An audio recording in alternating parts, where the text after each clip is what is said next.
Welcome to the Global from Asia podcast, where the daunting process of running an international business from Hong Kong is broken down into straight-up, actionable advice. And now, your host, Michael Michelini. Okay, thank you everyone for tuning in to another episode of Global from Asia. We're at episode 19 here. I'm still on the road in America, currently in Hartford, Connecticut, my hometown where I was born and raised, so it's been a great time to see old friends and family here. We also just passed Chinese New Year, and while we passed the year of the snake last year, now we're entering into the year of the horse. So I hope everybody's betting big money onto the year of the horse, so I'm pretty excited myself. So now that we got Western and Chinese New Year's behind us, so it's time to really get rocking into 2014. Okay, now that we get into the meat of the show here, we have Jeff Brouwer, a Dutch businessman in Hong Kong. He's been here for many years and established a successful web design agency, Greyscale, and is also building up a new startup, SurroundApp, where I'm also on as an advisor, full disclosure.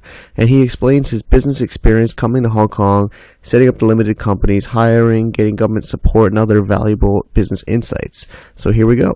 We are in Quarry Bay district of Hong Kong in Jeff Brouwer's office. Thank you for being here, Jeff. Thank you for having me, Mike. Okay, and let's just start by introducing yourself. I'm Jeffrey. I'm from SurroundApp, tech startup in Hong Kong that enables people who cannot read Chinese to engage with Chinese social media. Okay, great. And that started in the Accelerator HK program. Maybe you could briefly talk about that? Okay, yeah, basically we started out with just as an idea. We were accepted in the Accelerator HK program in Hong Kong, of course, and basically went through the 3 months lean startup program run by Steve Afore and Paul Orlando.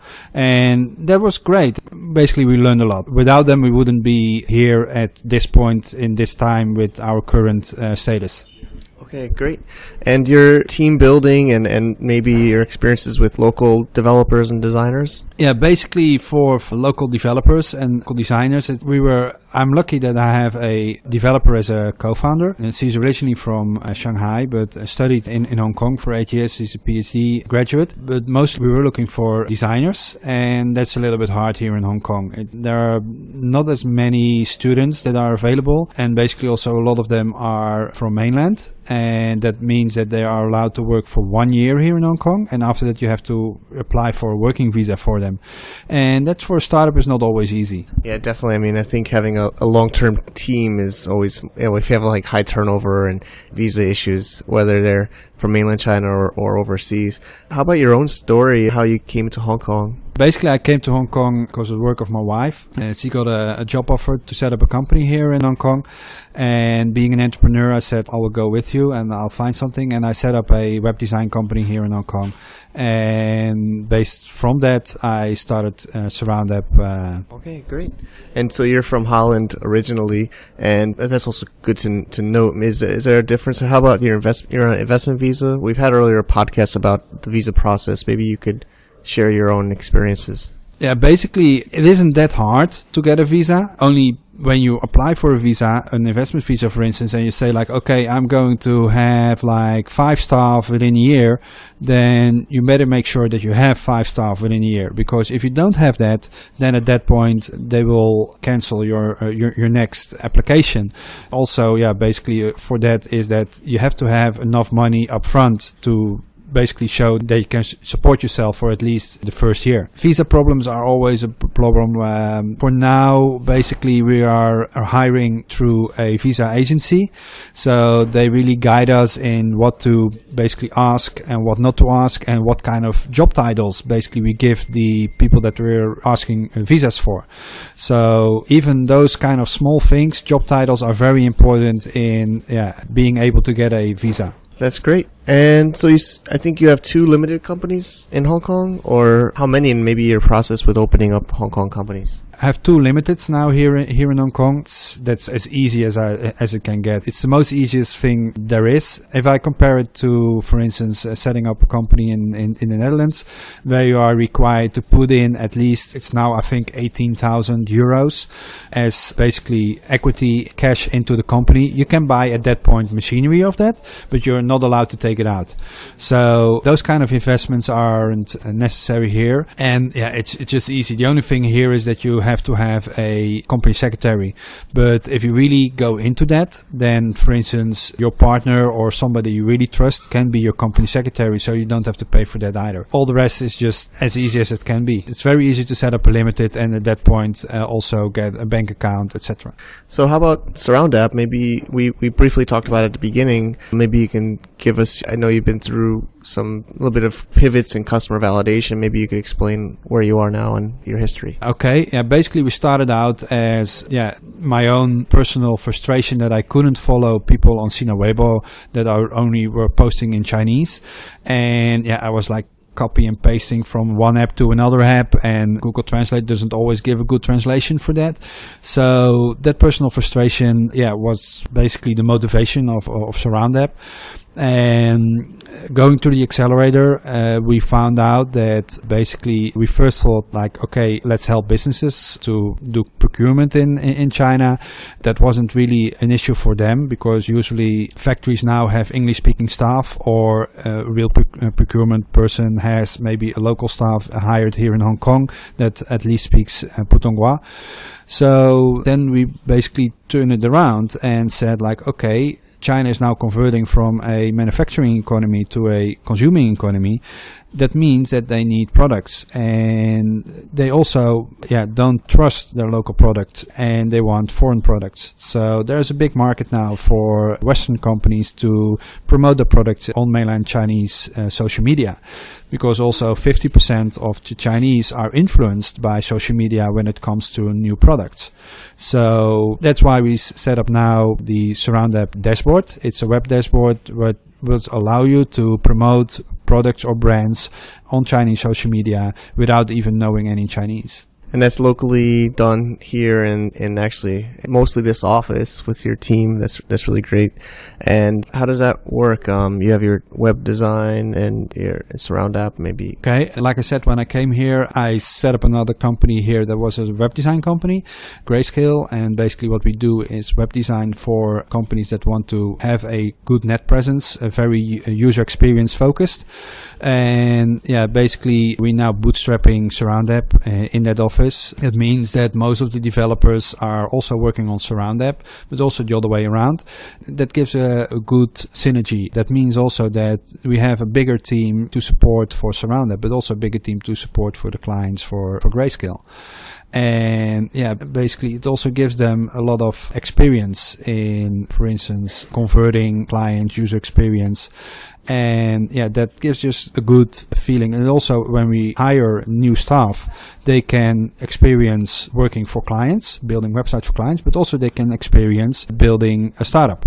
And that's something that's really can give new staff a good feeling how it is to do both. Okay. And I think also some listeners are curious about some benefits you've gotten as a startup in Hong Kong with maybe Cyberport and others. Maybe you could share there. Okay, in the end of last year we were accepted as an incubator at the Cyberport as SurroundApp. That's good. They basically work on a rebate when you, for instance, hire somebody, a fresh grad, you can get a percentage of the salary back. Or if you hire a lawyer, you get, for instance, 75% back of the bill. You still have to pay the 25% yourself. Usually you have to pay 100% up and then you get 75% back. But it helps. It's not that you get like a lot of money. We in total for the 2 years that we are in the incubator, we can get back in total amount of 330,000 Hong Kong dollar. So because we're also offsite, we don't have an office at Cyberport. But that's one of the things that Hong Kong helps you with. Also, for instance, Start Me Up HK is very from Invest HK is very active in the field of startups. And we have a very active startup community here in Hong Kong that helps each other. You only have to like ask a question on the LinkedIn page or on the Facebook page, or send out some emails, and people reply and help you. For instance, if you want like, hey, I don't have any employee contract. Does somebody has one? And then for sure a few people will answer and send you some employee contracts.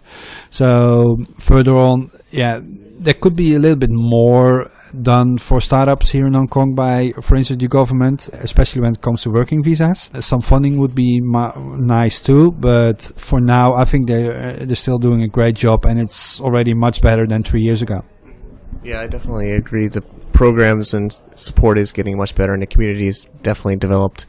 All right, and maybe a last tip you have for listeners interested to get into business in Hong Kong or Asia from the West? Just come over here and do it, and just apply for the visa. But first start out here with your usually 30 to 90 days tourist visa. Just come over here, go to events, taste everything. For all the rest, just do it. There are a lot of people available here that want to work at startups. It's getting more and more. And there's also getting more and more availability of funding. There are some nice angel investors here in Hong Kong that even want to invest upon only ideas. And it's also the tax regime here is great. It's maximum 17% tax, income and corporate tax. So it's very easy to set up here, even if you have a low revenue account, because you don't have all those tax forms, you don't have all those VAT that you have to pay, even income tax. You just pay the employees the gross amount, and then they have to take care of their own income tax. So it's very simple, it's very easy, and because the tax rates are low, you basically can survive with a lower revenue than you would, for instance, do that in Europe or in the US.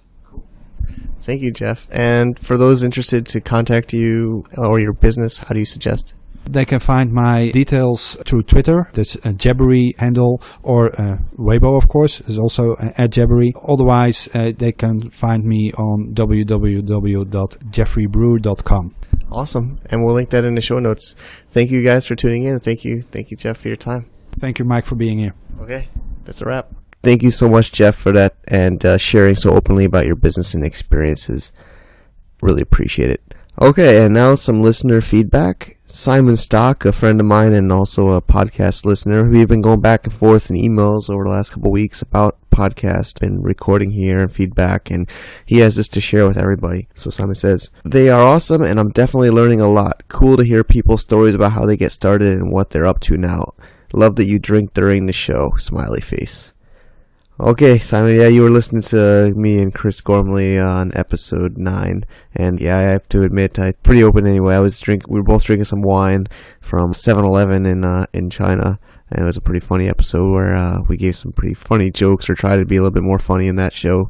So, I think we're also going to try some interview that are more serious and maybe some more casual, like sharing episodes. I'm maybe going to even try to specify that in podcast description so people can choose if they want interviews that are more serious or maybe more like entertaining, educational podcasts. So thanks everybody, and also anybody else has feedback, let me know, and iTunes reviews are greatly appreciated. Thank you so much, and have a good day. To get more info about running an international business via Hong Kong, please visit our website at www.globalfromasia.com. That's www.globalfromasia.com. Also, be sure to subscribe to our iTunes feed. Thanks for tuning in.